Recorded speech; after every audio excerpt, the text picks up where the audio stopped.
Welcome to What's Your Skroove, where we get inside the minds of artists, athletes, creators, and musicians who are out in the world pursuing their passions. All right, everybody, welcome to episode 1 of What's Your Skroove. Today's guest and our first guest, Randy Pitino. He is an undefeated amateur MMA fighter with a 5-0 record. He's a Michigan State Golden Gloves boxing champion and a purple belt in Brazilian Jiu Jitsu. Welcome, Randy. Thank you for having me. Thank you for joining, my friend. Stoked to have you on episode numero uno. That's right. And if you're listening and not watching the video, we are in his training facility. We got his boxing room right here, and then in the next room, is that where you train Jiu Jitsu? Yeah, kicking and Jiu Jitsu on the big floor. Pretty sweet setup here. So tell us about your background, like what you got started in first, and just kind of all about your story. Okay, I started Taekwondo when I was real young. Kind of got out of it, started skateboarding and doing other things. And then when I was 18 going on 19, I started training Brazilian Jiu Jitsu. And I trained that for about a year and a half. And I got into it late, the whole fight game late. But you know, once I started training Jiu Jitsu, I was like, all right, now I need to learn how to box. So then I got into boxing in my early 20s. Oh, right on. So what made you transition from like the Taekwondo into the Brazilian Jiu Jitsu? Well, early on, I was just never much of a kicker. So my dad, even though my dad's a black belt in Taekwondo, he never really pushed it on me. He always told me that, you know, most fights end up on the ground, and I need to learn how to fight on the ground. So he's the one that kind of pushed me into finding a jiu-jitsu gym, and I fell in love with it. So Well, how old were you when you started jiu-jitsu? Jiu-jitsu, I was about 19 years old. Oh, really? Yeah, 19. Oh, gotcha. Right on. So yeah, but once I started training, man, I just you know, my whole life changed. I mean, I wasn't hanging out with the crowd that I was hanging out with anymore. Sure. I was just making the trip up to Holland, which is about 45 minutes one way. You know, I was doing that 2 to 3 times a week. And I even you know, moved out there and lived in the gym for a couple months. Just Did you? Just to Really? train every day. Yep. And we're in Muskegon, Michigan right now. This is your home gym. This is your gym, right? Yeah, this is my dad's gym. Yup. Your dad's gym. We do some low key training here. This is we have a little boxing setup in the back just to get some extra rounds in, and I train right down the road too. There's a boxing gym right down the road, the Muskegon Boxing Club, where I train you know, Monday through Thursday with my coaches there. And then here I kind of do more of the MMA style training where I put it all together. So I isolate my boxing at the gym, and then I come here, you know, 4 or 5 days a week and start working on my kicks, my jiu-jitsu, Sure. Yeah. and you know, everything else that goes into the MMA game. So when did you have your first fight? When I was 19. Did you? Yeah. So yeah, maybe I started jiu-jitsu when I was 18. Okay. You know? And then was it Yeah. a boxing match or was No, it was an MMA match. Yeah. Was it? Okay. Yeah. An MMA show came to Muskegon and at the Holiday Inn, and I just jumped right on it. You know, that's when I realized that all fights start on the feet, and you got to know how to box. You know. So where'd your striking come in then? Because you hadn't started boxing yet, correct? Yeah, my striking was real watered down. It was just mainly just straight punches with some good Taekwondo kicks. Sure.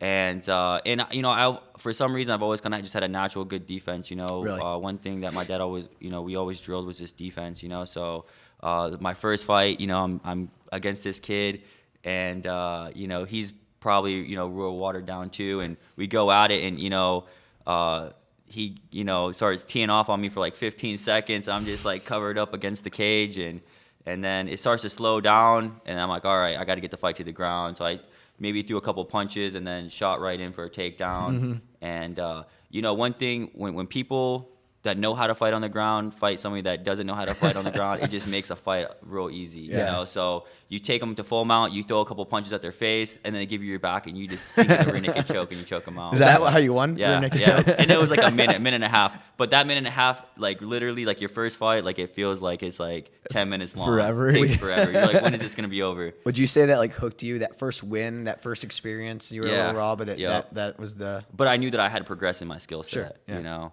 so... second fight ended the same way. Really? You know, but I stood more on my feet. You know, I started boxing more, and I stood and traded with the kid and set up the takedown real slick. You know, I got him to punch. I shot underneath his punches and took his back and choked him out. You know, so yeah, most of my wins in MMA are by submission. Okay.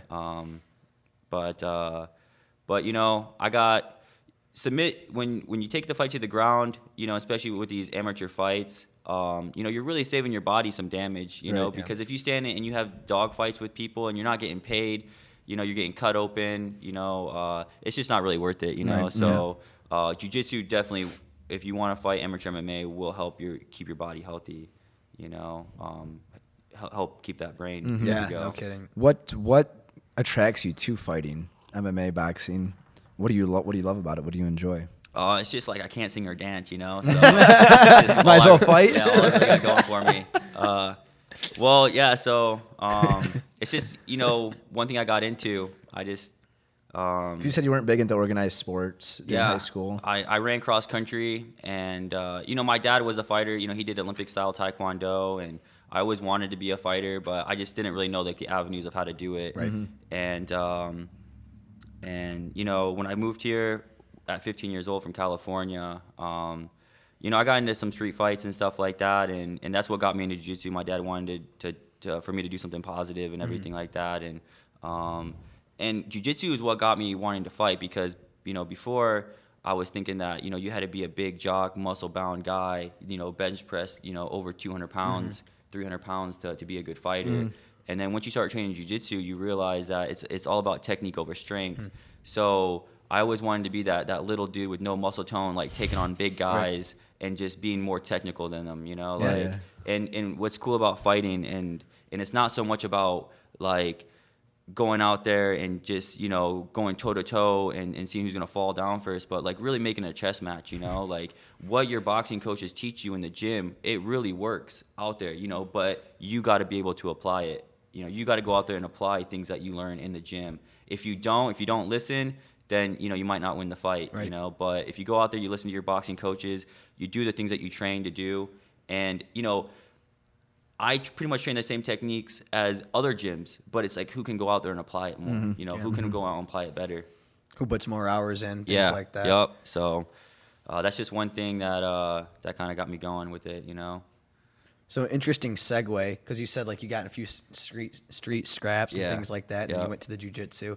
So going in for like a boxing match or an MMA fight, like what's the difference in the mindset between that and like a street fight? Oh man, like, what goes on? I mean, I know that's a weird question. Well, okay, so street fights are like on the spot, right? So you're either gonna fight or flight. You know what I'm saying? Because you don't really plan a street fight. Right. They just happen. You run into somebody. And at the time, when I moved here, I was a punk rock kid. So like I stood out, man. I had a mohawk and I looked different and everything. And when I moved here and I went to my high school, to me like all the kids looked the same, you know. So everywhere I went, like they all knew what I looked like, but I didn't know what they looked like. So anywhere I went, man, like when somebody say something, and I'm like, man, did I fight this kid? I'm like, oh, but things would just like have to pop off real quick. And so you don't really get a time, but when you actually plan a fight like 2 months away or a month away, like you just know that no matter how you feel on that day, you wake up, you're going to have to fight this guy, So it's just a different thought process of like knowing that you have to fight some guy in the future on a set date and time at a set weight, in front of like a crowd full of people. And as you're walking out, right, and you're going to put your body on the line and this dude's in the cage and he's like getting ready and, you're walking to the cage and you're looking at these people in the crowd and they're all like cheering. And you're like, man, these people are sick. Yeah. Like, they want me like to a gladiator, human cockfight, yeah. right? But then you get in it, man, and you just like right when that bell rings, man, like it's just you just get to work, and you don't think about nothing else except the game plan. What is your mindset in the locker room walking down the aisle before you get into the ring? Is it pretty peaceful? Are you relaxed? I'm relaxed. Geared yeah, up? I'm just telling myself my time, and because I know that I put the work in, and that's just one thing you got to go and believe, that you're training harder, that you're more technical, that you're doing things better than him, right? And you just tell yourself that, and you go out there, and I beat a lot of people that were better than me technically. Just because I put in the work, I outlast them, and they slow down and I speed up. So, but it's about getting up and running, getting that road work in. Is a lot of your, not a lot, but some victories been won on conditioning? Conditioning, yup. Is that a big aspect for you? It's 90%, Is it? And especially with amateur boxing, because amateur boxing, like once you go to the open division, you know, you fight kids that have, you know, 50 to 100 fights. So if you're starting late and you only got 10 or 15 fights and you're in a tournament and you just happen to match up with a guy who's been boxing for, you know, since he was 8 and 10 years later he has 100 fights, you know, you just gotta, you know, show up that day.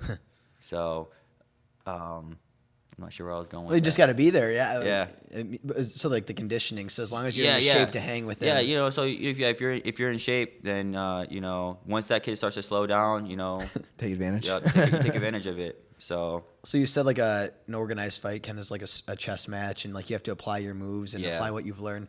When you're in like a street fight setting, do you think, or is it more reactive based? It's all reaction, you know, because everything's happening so fast. And what you got to remember is that, you know, everybody has like 30 seconds of fight to give you, you know, whether they're trained or not. And what you know, the difference between a trained fighter is, like, a trained fighter, you know, we can fight, you know, 9 minutes, you know, if it's a 3-round fight, or 25 minutes, 15 minutes, whatever. In a street fight, man, you know, there's no rounds, you know, like, it's just a 30 seconds of this dude just throwing heaters at you, you know, and you know, so it's just so much different than an organized fight. And that's why, like, you know, I'm real big on just like, you should always try to walk away from a street fight, because anything can happen, you know, and there's no one if you get knocked out, there's no one there to stop this guy from hitting you. Yeah, you it's know, wild. And, you know, I'm in the gym a lot, I spar a lot. And, you know, I never want to hurt anybody. So, like, if you ever put yourself in that situation to get in a street fight and you're hitting somebody, you know, I really don't want to hurt nobody, you know. Right. And it's hard for me to, like, get angry to fight somebody. Since I'm a fighter and I've been doing it for so long, like, I never get, like, I see people, like, they get so emotional and they, you know, they're screaming and so I'm like, wow, like, this guy is, like, ready to fight. But then you see him fight and he can't fight, you know? He has something to prove to himself, whereas you do this on a daily basis. So you're like, oh. And, like, sometimes I'm like, man, should I get mad? Should I be mad right now? Like, and then I just can't get mad about it, you know? And, but I'm ready to go. Sure. You know what I'm saying? Yeah. So, interesting. I try not to street fight anymore, you know? I'm not going to tell you when my last one was. Okay, that's fair. That's fair. Undisclosed. But it was this year. We're almost at the end of the year, though. So, I mean, it was, because it's November. Muskegon, man, and, you know, you can, at any point in time, you know, out here when you're just trying to have a good time, you know. trouble around the corner potentially. Yep. So it doesn't happen too much, but when it does, you know, even a good trained fighter, you know, it cannot be your night, and, you know, so you just got to be careful. You know? Right on. So, segue from that to, I mean, you're 19 years old. You had a couple MMA fights in you. Yep. And then what? Because you've had a lot more boxing matches, fights than MMA. Yeah, because, you know, amateur MMA in the state of Michigan, when I was fighting, it was unsanctioned, and it was just super unorganized. It's brutal. You know, they wanted, you know, in other states, when you fight amateur MMA, it's like, you know, they take care of the amateur fighter. You know, you can't kick to the head, you can't knee to the head, you can't elbow on the ground. And Michigan MMA, man, you could do pride rules if you wanted to. Like, you could soccer kick somebody to the head. Really? There was no sanctioning body, like, overlooking the rules and how these events were thrown. They were taking people right out of the crowd and being like, hey, you want to fight? You know? No kidding. And so it was just, you know, so I kind of stepped away from that. And amateur boxing in the state of Michigan is just super well ran. Yeah. Sure. However you say it, you know. Yeah. But so I was just like, this is what I want to do. And you know, amateur boxing, you know, there's nothing like an MMA fight, because boxing's a sport. You know, it's a sport, but MMA is a fight. You know, and it's kind of like a street fight. You know, where there's a difference between an amateur boxing match and a street fight, and a boxing match and MMA fight. You know, because MMA is just like, you know, when you lock up with a guy and he's trying to throw you around, I mean, and boxing, a ref's gonna break you apart, right? You know, but in an MMA fight, like, you feel like, oh, you know, maybe I don't want to be put in this position or whatever, you know. So it's just more, it's a lot different. It's more chaos, I guess, in an MMA fight. When did you have your first boxing fight? When I was 22 years old. Okay. Yep. And then you kind of went on a circuit from there. Yeah. I just started getting as many fights as I could in, you know, and because amateur boxing, you know, where I'm from, because I was training in a lot of jiu-jitsu tournaments too. Like, in my early 20s, I was traveling to Chicago. That's where the big jiu-jitsu scene is. I was doing all the ones in Michigan. But, man, they want you to travel, which is gas. Yeah. They want you to pay $100 to compete, which I understand, they're trying to make money. Right. And they're renting out the gymnasium. They got the mats. They got the refs. I understand there's a lot to go into it. $100, you're supporting the local jiu-jitsu scene. But for a young 20-year-old kid, it was expensive. And then to go to Chicago, and now you're spending $300-400 a weekend, to compete. It's a single elimination tournament. So once you lose, you're done. You drive 3 hours, you spend all that money. You lose your first match, you're done. And so with amateur boxing, I pay $75 for the whole year to train at this gym. Right.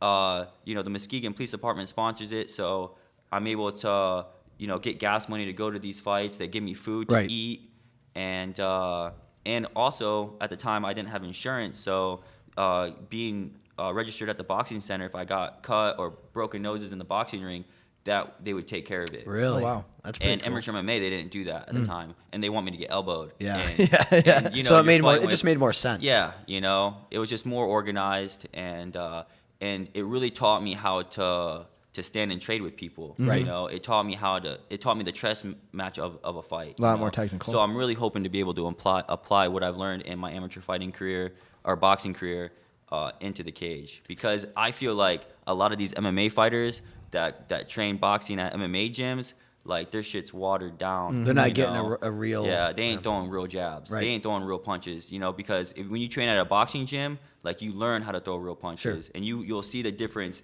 in just technique and the power of the punch, Really? And sometimes, anybody can look good on mitts, But, sometimes you see these guys and they're fighting, they're leading with right hands. And you're like, man, you don't lead with right hands. You're too far away. Right.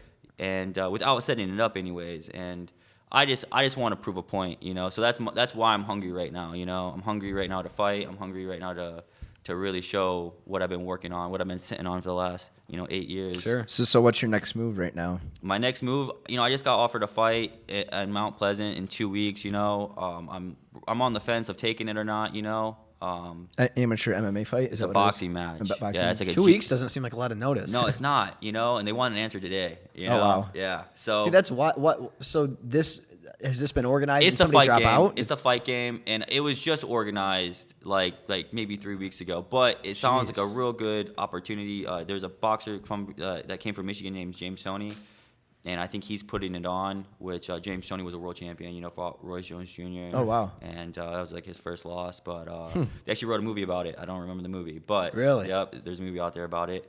And but anyways, they want me to be the main event with it, fighting this tough kid from MGGA Grand Rapids, which is like the Floyd Mayweather gym. This kid, he's on point, so, I think I can beat him. I think I can beat him right now. I'm a little heavy right now, but it's what I've been doing this for so long. I can lose the weight in 14 days and show up to fight, What do you fight at? It's the day after my girl's birthday, though. Oh, wow. Oh, man. That's the only thing, because we had these plans and everything, but I'm like, I'm trying to do my thing, like, this is... I love you and I want to celebrate your birthday, but at the same time, like, if I win this fight, like, it's gonna get my name out there more. It's big. Mm-hmm. It's at a casino. There's gonna be tons of people there. Some good, and also I want to be the guy that people can count on. Like, Randy will take a fight. Right. That's a good reputation to have. Yeah. So, dude, I'm to the point where I've put my time in, and I'm healthy right now. So, now I'm just want to fight and make my mark. Right. Absolutely. If I would have turned pro, 5 years ago, I wouldn't have these skill sets that I have now. Right. So experience. It's timing is everything. Patience too. Patience, and I've been patient, and the timing is right now. So I'm ready to go. That's good. I love to hear that. Yeah. Now, when you were talking about, because obviously, like we said, Golden Gloves champion. Yep. How does that work? Is it multiple fights in like one day? Nope. You fight once. You fight pretty much once a weekend, up until the last weekend. So it's an elimination tournament, right? So it's a month-long tournament. You fight each weekend of the month. The last weekend of the month, you fight Friday, and this is the state. So the state is divided in two, right? We have the east and the west. So you guys are the east side of the state. Sure. I fight kids from Flint and Saginaw. Really? They do their own tournament, and then the west does their own tournament. So you can be a West Michigan Golden Glove state champion, and then once you become the runner-up goes to the state championship, and then the winner. And then you fight the runner-up of the East, and the winner fights it works out good. So yeah, usually you fight 3 times to become the West West Michigan Golden Glove champ, and you'll fight 2 more times to become the state champ. So it's a 5-fight, in 1 month. And if your division is big, then you have box offs in the middle of the week. So if they have to do like if there's too many fights going into the weekend, you got to fight on a Wednesday night, Wow. And then like there's no one there. It's not in front of a crowd. Just get it done. It's you just get it done. What's that like? So afterwards, you win or you compete in something like that. After 5 or 6 fights in 1 month, what's your body feel like after that? Man, you're just ready. So my birthday is Cinco de Mayo, Okay. right? And every year Golden Gloves is in March or April. So right around the end of Golden Gloves, it's like a week and then it's my birthday, So after, and then you start training for Golden Gloves in January, and then so then your first fight's in March. It goes all the way to April. And by the end of it, you're just like, man, summertime. We've been cooped up all winter here in Michigan. And right around that time, it's still cold outside, but the sun's out, so you're just getting ready for summer, man, Yeah. But, my body is usually broken down, but I usually just take a couple weeks off and, not from the gym, but just from fighting, let my brain kind of recover. Yeah.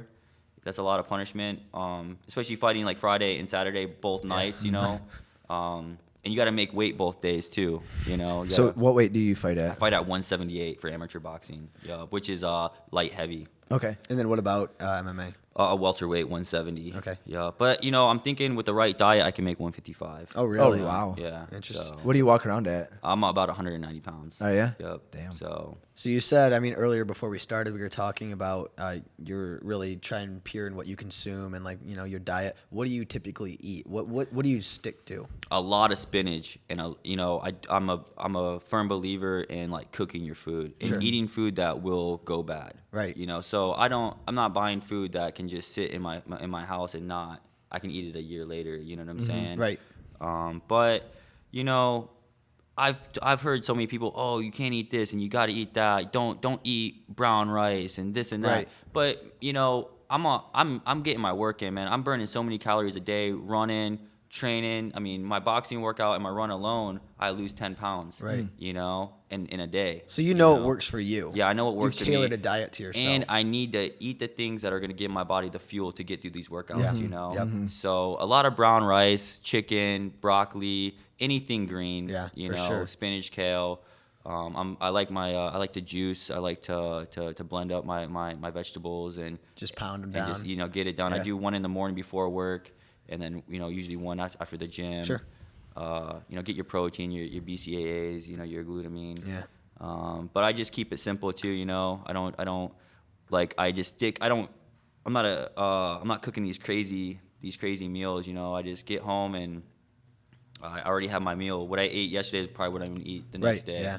Yeah. And I just get into that routine for weeks at a time, and you just lean out, man, and you just, you're ready to win. That's awesome. Because one thing I learned about fighting is you learn more about nutrition than, I've learned a lot about fighting in the years I've been fighting, but I've also learned more about nutrition than anything, because that's what it's about, man. If you want those, and I know guys, high-level guys that don't have to worry about it, but for the rest of us, non-freaks, yeah, the normal humans, we gotta, if I want to run I can go out and run 5 miles, but if I want a good time, if I want to be fast, and that's what it's about, you shouldn't be. You should run until you throw up. If you're not running like you're gonna throw up, then you're not running fast enough. Right. You shouldn't be able to pull out your phone and record yourself while you're running. Right. You just need to be in that pace, in that zone, trying to beat that time that you ran yesterday. Yeah.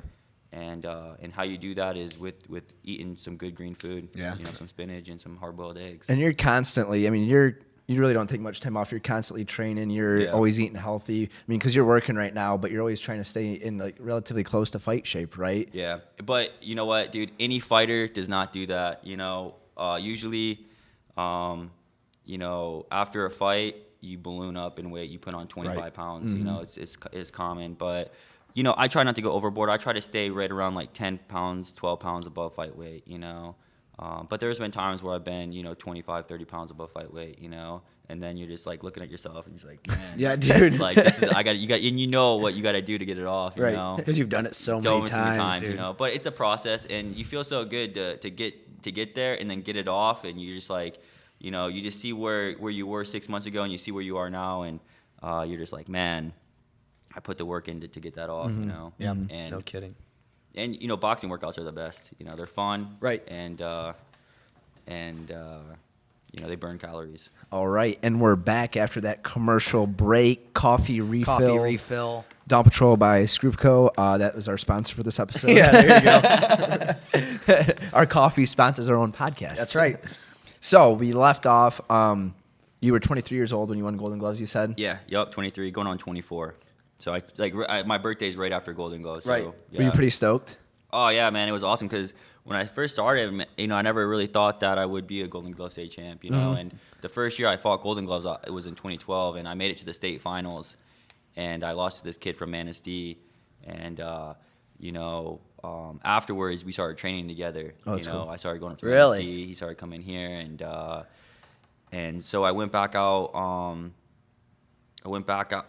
Did it in 2013, but I ended up going out to California for a month at the end of 2011. At the end of 2012, when the world was supposed to end, right? Yeah. Yeah. So like I was out there. If I'm gonna die, I'm yeah. gonna go die in Cali. Yeah. So I went to California. I stayed with my sister. I slept on her couch for a month and trained at a boxing gym in her hometown out there. And the guy really helped me with my jab and just like he gave me a different outlook on like what boxing was supposed to be. I didn't have to worry about a job or paying bills. Oh, that's cool. Really? I just ran every day, worked out, boxed, and I came back and I just got a job and I worked up until, I fought for Golden Gloves.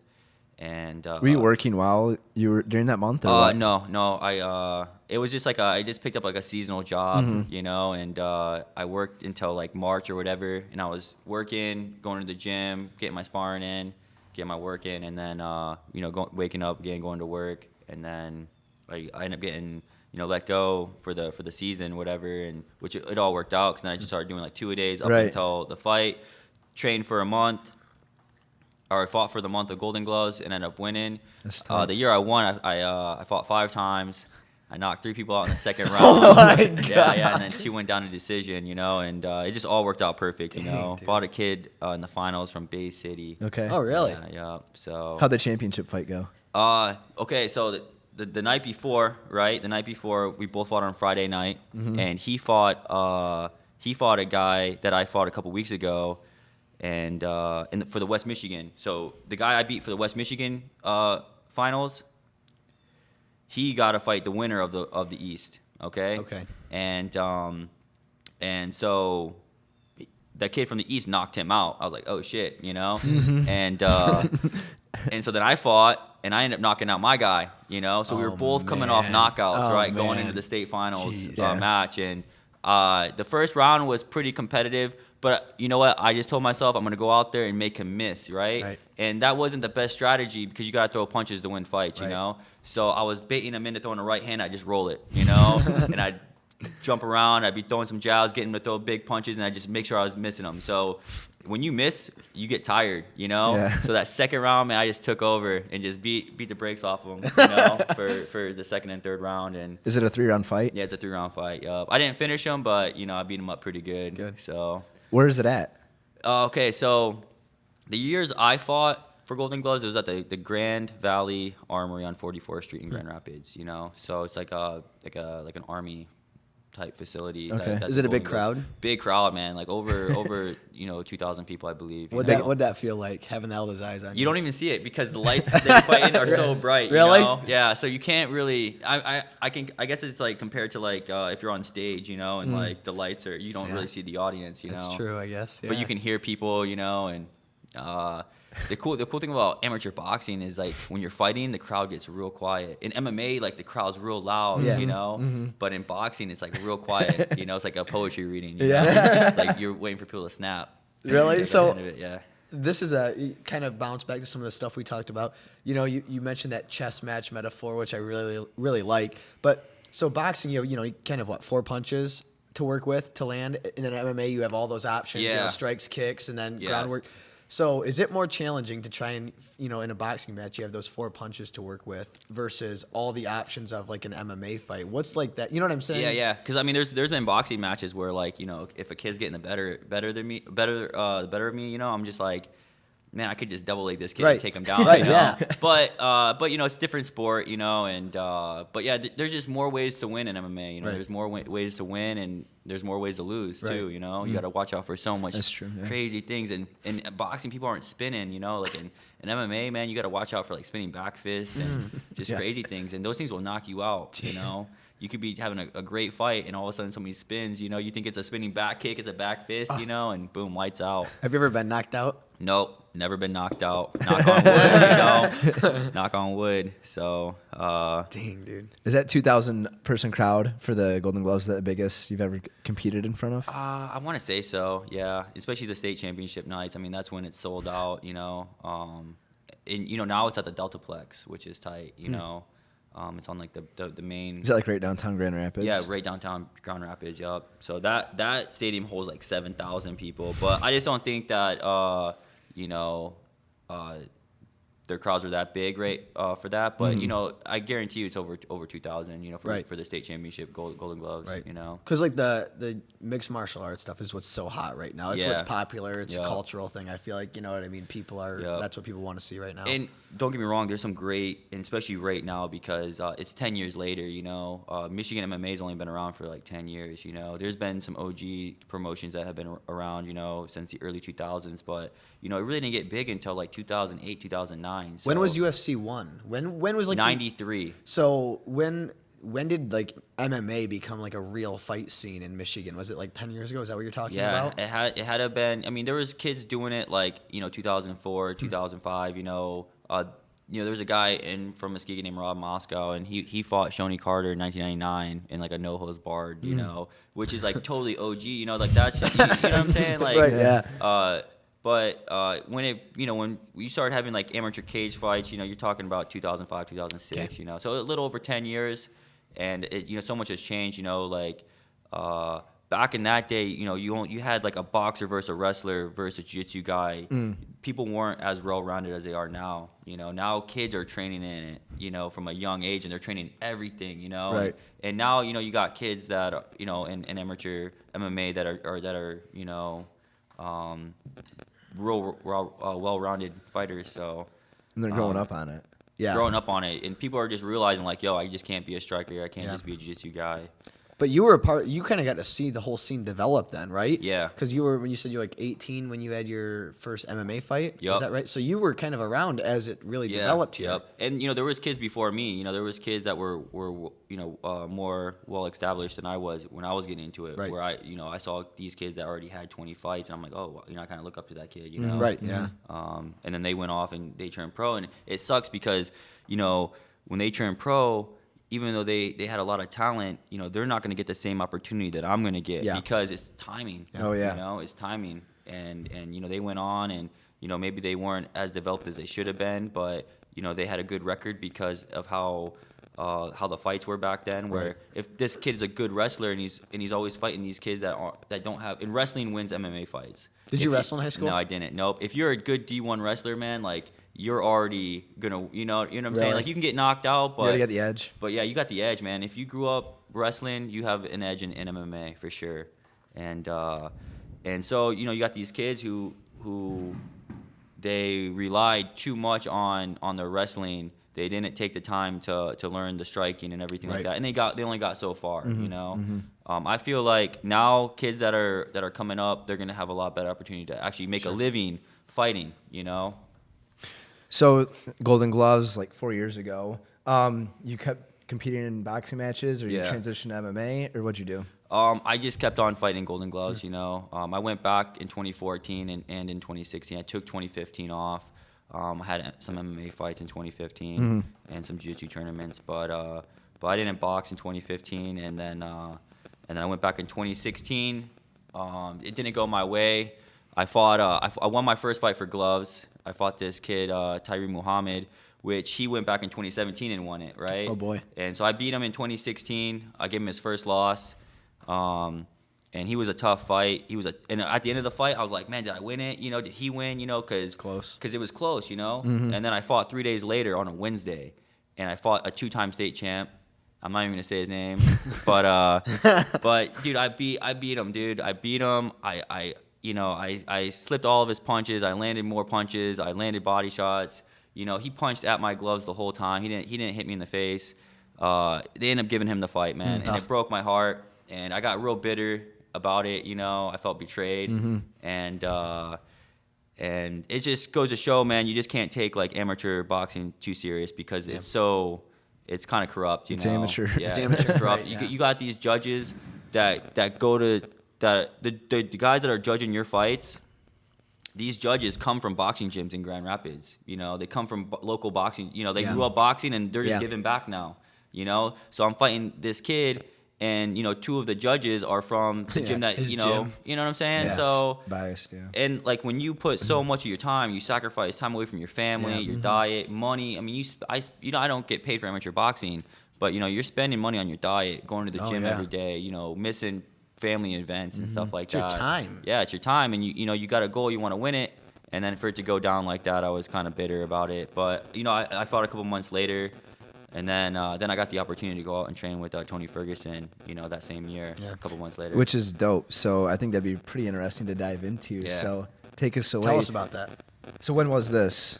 All right, so the first camp I went out with And Tony. how did it come about? Yeah. All right, so Tony, he actually wrestled, grew up here in Muskegon, wrestled at Fruitport in high school, and then ended up graduating from Muskegon Catholic Central, won a state championship in wrestling, whatever. Went to Grand Valley State University, won a national championship there for wrestling. Oh, wow. Yep. And, one day I get a phone call when I'm like 20 years old, right? I'm 20, and he's like, yo, man, I'm in town, because he moved out to California right after college, and he's like, I'm in town, I'm 12-2 as a pro. He's like, I want to make it to the UFC, and he's like, I'm just looking for a place to train. I'm visiting my mom, whatever. Right.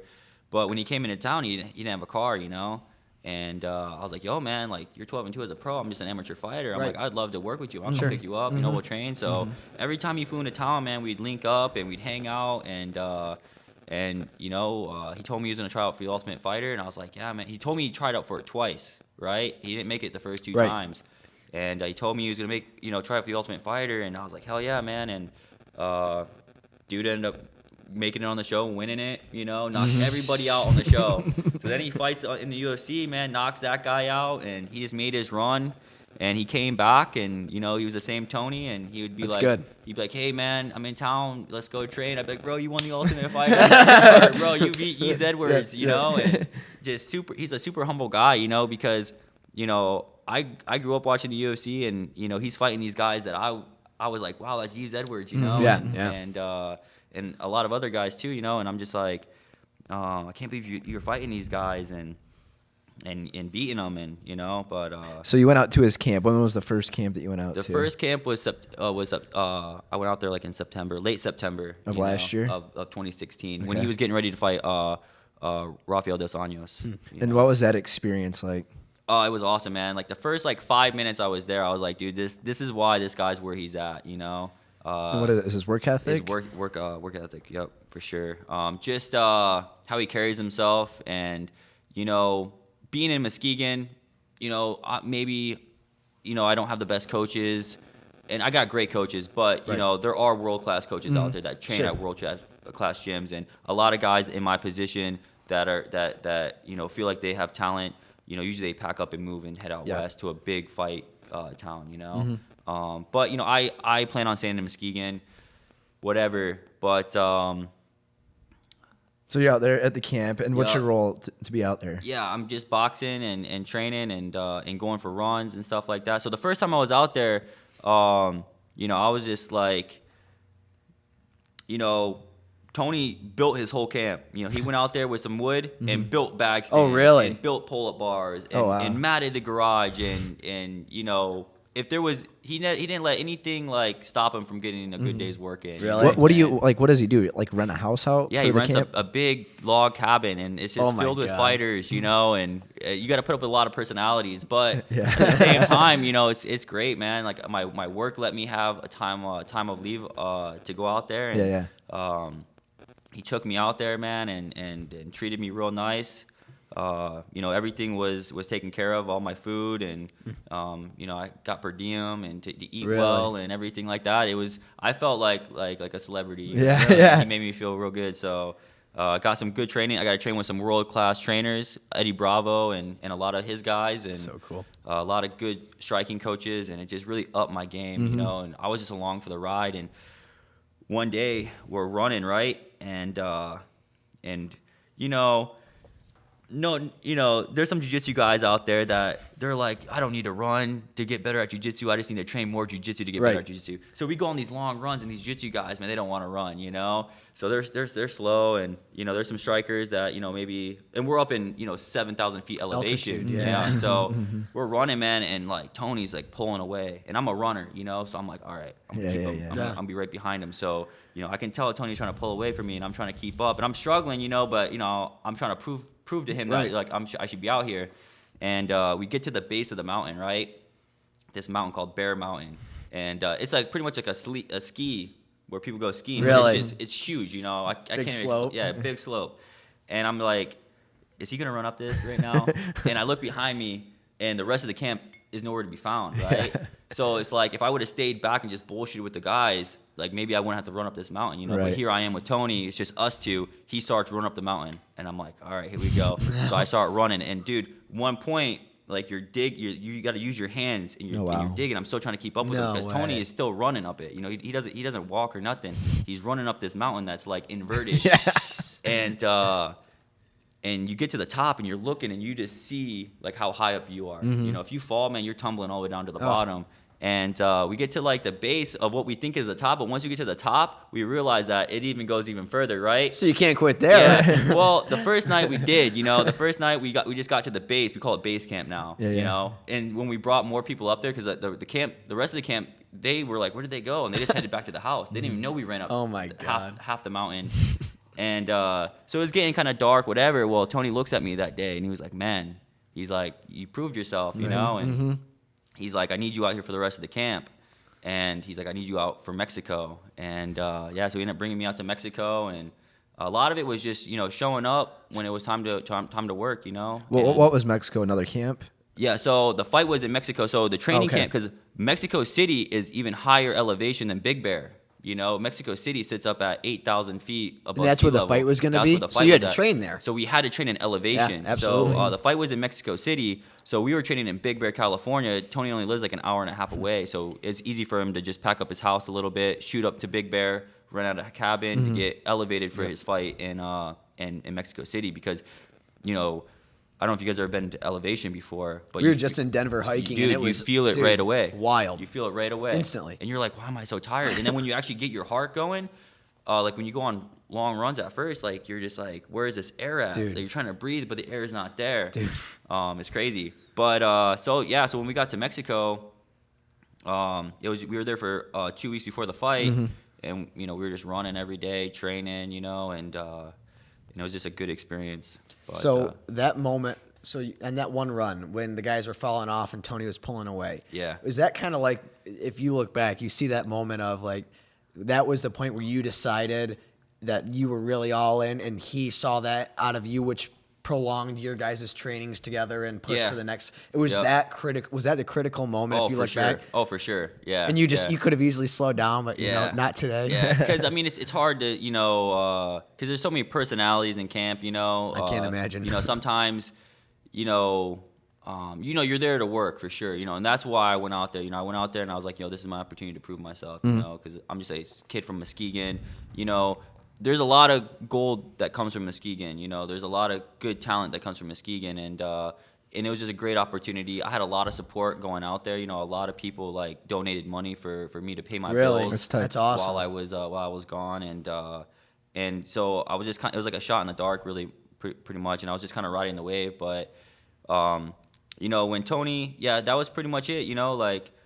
Anytime it was time to run, because it's like I work a first shift job, and all these fighters, they train on a third shift schedule where they sleep in till 2. Yeah. The first training is at 3 to 7. Then you rest up, you get some dinner, and then you train at like 11 o'clock at night, and then you run at 3 a.m.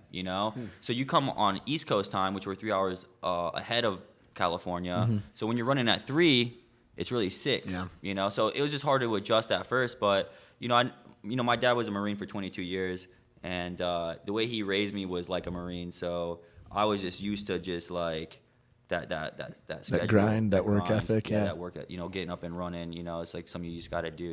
Even if you're tired, if your body hurts, you just show up on time, ready to go. And you just put in 110% effort. What do you hear when your alarm goes off? Like, what's the first thought that goes in your head in the morning? Oh man, I always set it up where I can hit snooze. Okay. Because I don't set it where I got to get up right when I hear it. Yeah, sure. Because it's a mental thing. Yeah. But it's just you just got to get out of bed, man. Because it's just like going to the gym. Like there's days where you don't want to work out, but like once you get to the gym and you get warmed up, you're like, I'm glad I came. There. Yeah, You know? absolutely. So like once I get out of bed, I got my routine, and once I get that done, I try to run before work. So I got to leave my house by 5:15. So I get up at 4:10.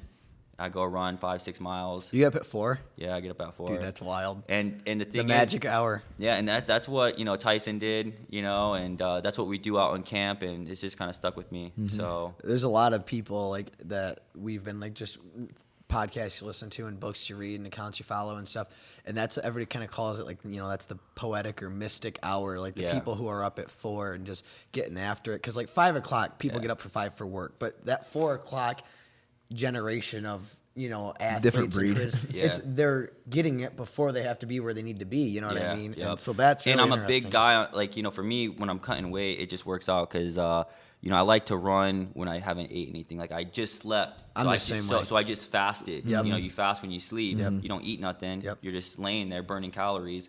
Wake up. I maybe drink a little bit of water or whatever, and then I go hit my run, Yep. and then I eat. Because after my run, man, I'm burning so many calories when I run. I'm losing the weight. So then I'm able to be strict with my diet at work. The way my breaks are set up, it just works with my eating. Perfect. And then I get out. And sometimes if I'm real tuckered out, I'm like, I'm not gonna run before work today. I always hit my run after work, especially in the summertime when that sun's out. Dude, I like to the get best. out and run. I like to sweat when it's in the heat of the day. So in the wintertime, I usually run before work. In the summertime, I'm probably running out after work. Yep. Just because I live right by Lake Michigan. I live a mile and a half So it's a away. beautiful run. Yeah. So my Very run nice. is, I have a big 5-mile loop where I run from my house to the big lake, and then I come back towards Muskegon Lake. So it's just I'm passing deer and turkey. I see the big lake, and then I see like the marinas, the sailboats. It's just real scenic, man. I love lakes. 5 miles typically, is that a Yeah. typical morning run for you? Yeah, 5 miles. What you pace? know. I usually run it, in like 35 minutes. Oh, really? Yeah. Cool, man. Yeah. So 33, 50 is usually what I've It's been that cross country Randy coming out. Yeah, dude, that's right, man. and that's fat Randy right now. That's Not lean Randy. Yeah, You get him on the team. yeah. When I'm 190 pounds, yep. That's so. awesome. But yeah, I love running, man. I've always loved it since I was in 2nd grade. Yeah. So I ran cross in high school, so Okay. I like to run too. I just love it, man. And when I was out in Big Bear, I went out. I lived in California in 8th and 9th grade. And when I was in 9th grade, one of our cross country meets was in Big Bear. Oh, wow. And my dad used to tell me, "Oh, Sugar Ray Leonard trained out there in Oscar De La Hoya." Really? And I never thought that I'd be getting flown to California to be a part of training camps in Big Bear, But yeah, I ran a cross country meet up there one time in Really? high school. Yeah, so that's pretty cool. Kind though. of destiny, huh? Yeah, and when I go back to Big Bear, man, it's just, I love that town. It's just such a cool mountain town. If you guys ever get a chance to go out there and snowboard or ski, Really? definitely Check take it out. the opportunity to Cool. go out We'll there. have to do that. Yeah.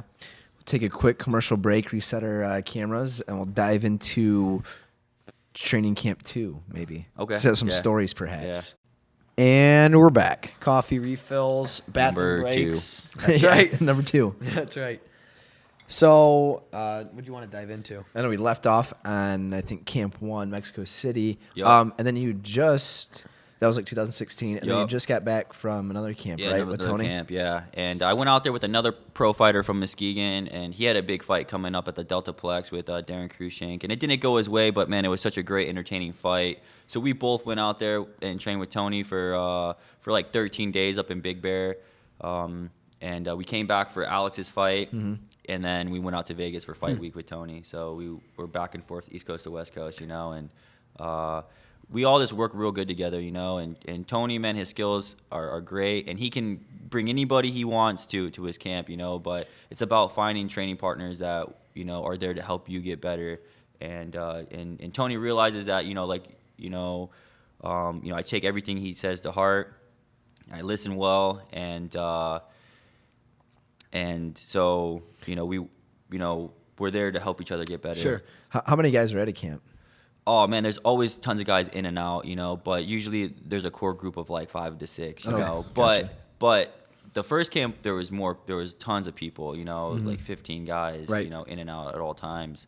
You know, multiple people staying at the house. Yeah. This one was more low key. We were just, you know, training partners would come in for the day and then come back. But since Alex and I were from out of town, we actually stayed at the house, you know, and That's cool. And yeah, so we had the Is it the same downtime. location as the No, first camp? no, we were different. We were actually higher up on the mountain. Okay. You know, and it was just like the first house was just huge, and there was like, you know, it was like this little mansion, log cabin mansion, you know, mini mansion, anyways, and everything we needed was right there. We had a cage outside. We had a sauna. Tony brought up a sauna and rewired the. Dude, he's a handyman. He like rewired an outlet to you know, charge the sauna. Really? And everything. Yup. What's it like being at that fighter? And because you went to his fight, correct? Yup. The first fight, he actually let me be in the corner. Really? You know? Well, okay. So, What's that experience like? you know, growing up watching the UFC, I never thought that, you know, I'd be part of that, you know. Yeah. But you know, here I am in Mexico City. You know, Tony's the main event. You know, so you know we're spending 2 weeks at this hotel in Mexico City, the JW Marriott, and it's just a super cool experience, super nice where we were in Mexico, and then to be a part of like the corner and everything, it was. You know, I helped warm him up before that fight. Really? You know? Like you had Eddie Bravo in the back, you had a striking coach. And then, you know, I was the guy, you know, drilling with him, getting him warmed up. No before way. he fought That's RDA, tight, you dude. know. Jeez, and dude. you know, the same with, you know, when he fought Kevin Lee, you know, and when he won the interim belt, you know, before the fight, you know, there was a group of guys and we just cycled in. Tony worked out an hour before the fight, you know. He worked out for an hour, we call it getting the first round out of the way, you know, and Going we went sweating.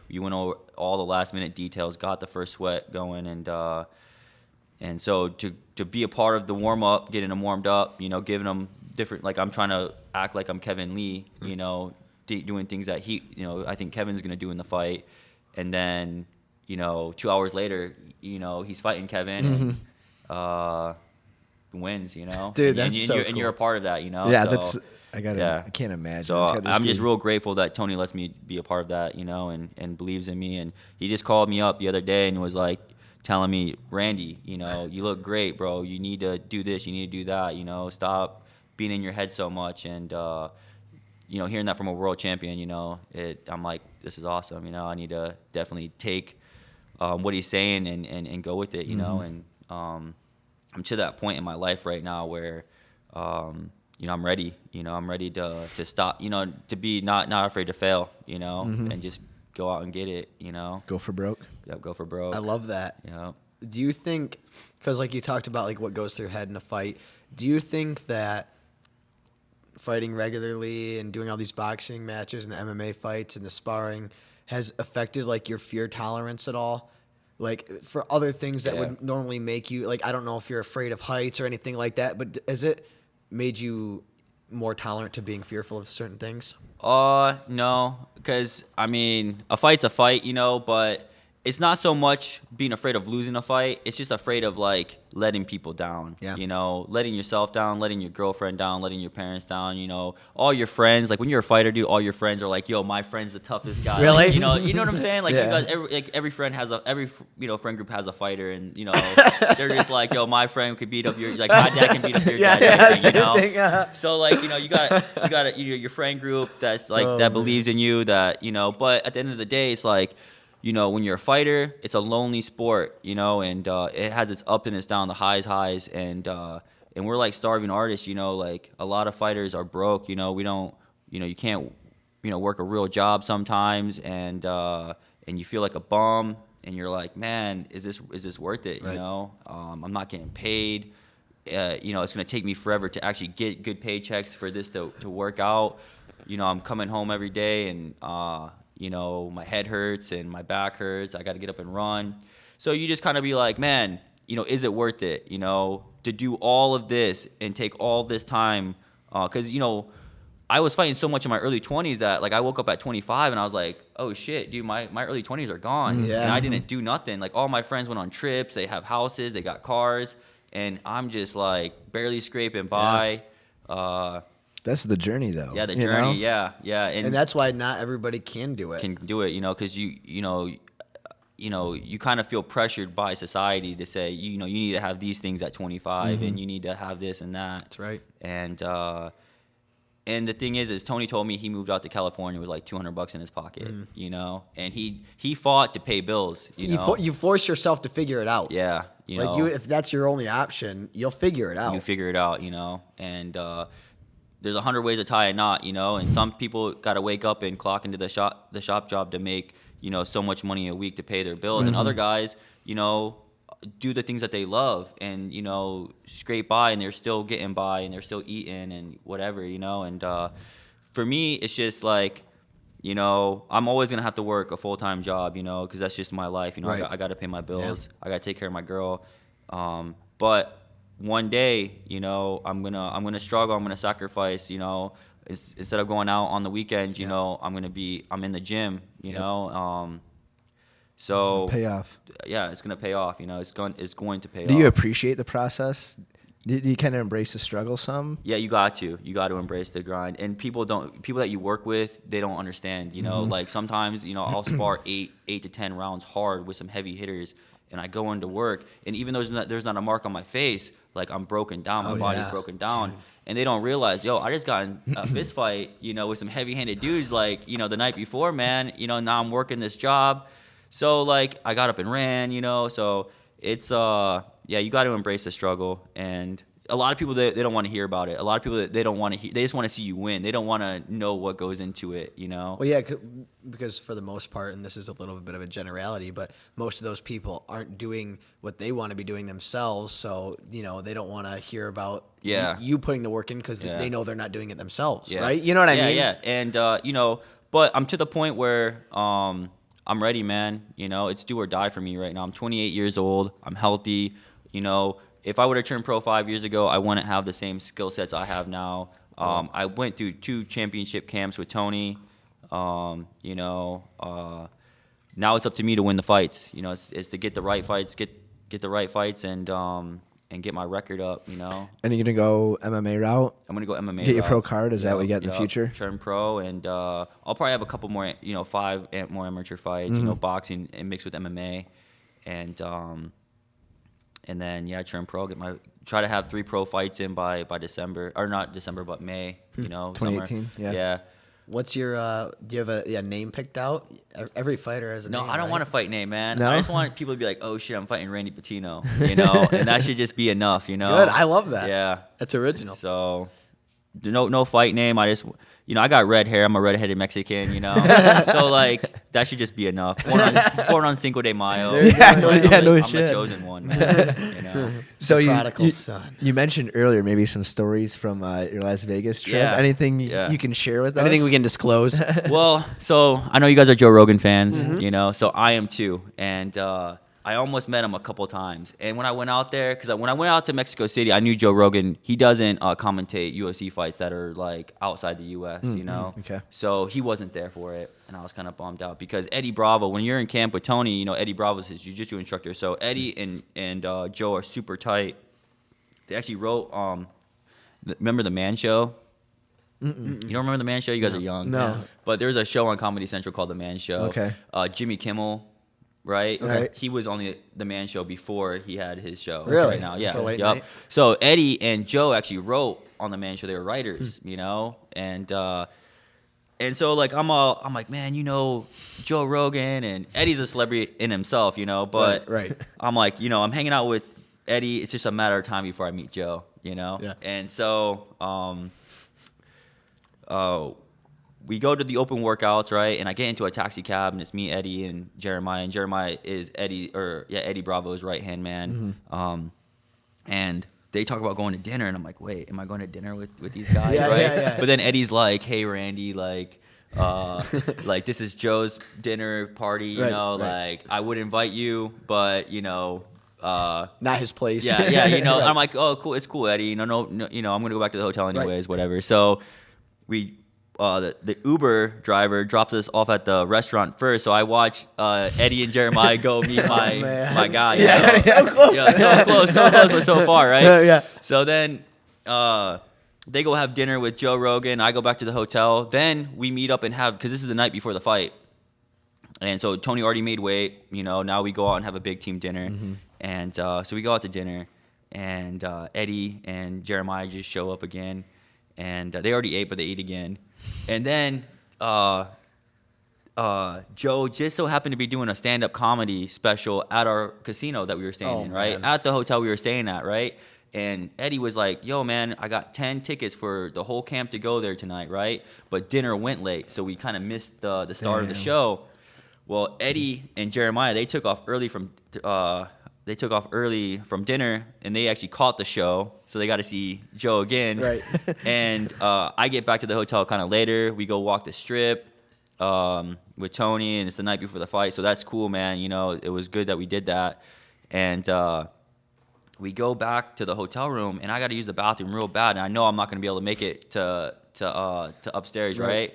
And so I go, you know, to the bathroom, whatever, and I'm coming back out. And I see Joe Rogan, and there's a group of people like standing around him, right? Yeah. And obviously the show just got done, and I walk and I look, and I'm kind of like looking at him from afar, Right? Like totally probably creeping him Yeah, out, you know? yeah, sure. And so I finally I'm like, you know what? I'm gonna go up there and be like, yo, man, what's up? Like I'm in camp with Tony, Right. whatever. Kind of drop a name. And like as I'm getting up there, and mind you, like I'm kind of like hiding behind a pillar, like like with just my head out, just like, is that Joe? Yeah, You know? Yeah. And so I'm walking back up, and I'm like 5 feet away. I'm pulling up my phone to get it on the Instagram, Right. you know, first thing. And I'm like 5 feet away, and he has like his arm around people, and somebody's taking a picture. And like right when I'm like, yo, Joe, he's like, all right, gotta go. And like just like and he has like these two big security guards that just like, you know, block me from him, Right, you yeah. know. And yeah, he goes in the door shuts. I'm like, oh man, so close again, you know. And Eddie and Jeremiah were just on the other side of that door, you know. Oh, were they really? And Really? if I would have just made, if I didn't hesitate and hide behind that pillar, Yeah. I would have, you know, been able to meet him, you know, maybe Yeah. got there Yeah. in time, whatever. And then the next day I told Eddie that, dude, and Eddie just laughed. He was like, bro, he's like, one day. It'll But happen. What I'm hoping for is Joe Rogan comes to Detroit December Yeah, 1st, yeah. I think. Yeah. And I'm going to try to, you Get know, in? Yeah, try to get in, go see him. Are you gonna Yeah. go to that fight? The The UFC, UFC, fight? yeah. I really Caesars. want to, you know, but December is kind of a busy month for me, which is cool because I'm trying to fight an MMA show at the Deltaplex for KOP. And I think it was December 9th, and I think the UFC was like a weekend before that. So now it got pushed back to December 16th. So I think I can make the UFC fight, Cool. and, which is tight because Max Holloway and Frankie Edgar would be a great fight to see. Yeah, for sure. You know, and the last time that the UFC came to Detroit, BJ Penn knocked out Matt Hughes. Oh, you know? really? So BJ Penn's one of my favorite I love fighters BJ ever. Dude, Penn he's too, an dude. animal. Yeah. What end off on maybe some advice just for younger kids that want to pursue the Yeah, what can you give MMA anybody? boxing route? Yeah, man. You know, conditioning is everything. You know, make sure you're running and but as far as the fight game goes, you know, take the time to learn to fight. You know, the science behind it.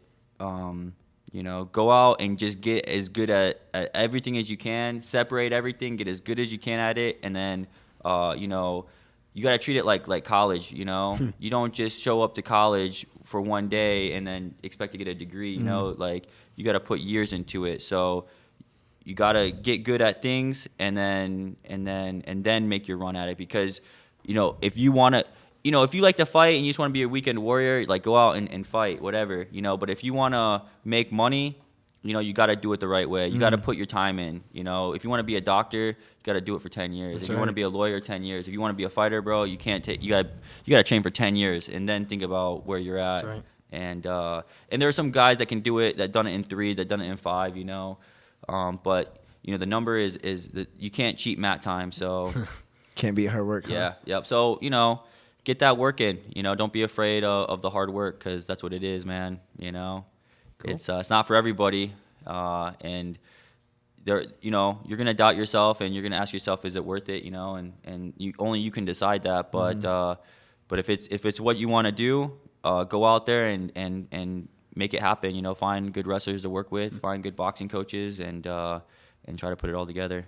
Awesome. Great advice. Love that. Well, Randy, thanks for being episode 1 of What's Your First Screw. guest, man. First guest, Yeah, thank man. you. It was an honor. Thank So, you for the delicious coffee. Oh, yeah, Absolutely. of course, man. Great coffee, man. Great conversation. You killed it. Yeah, and we're looking forward to following your fight career. If anybody wants to keep up on what you're doing, like Instagram, what's the best way to see what you're up to? Yeah, you can add me on Instagram. I think my name is Randy_Riot. Okay. Okay, Yep. cool. We'll include that in the video description. Okay. on the website, everything like that.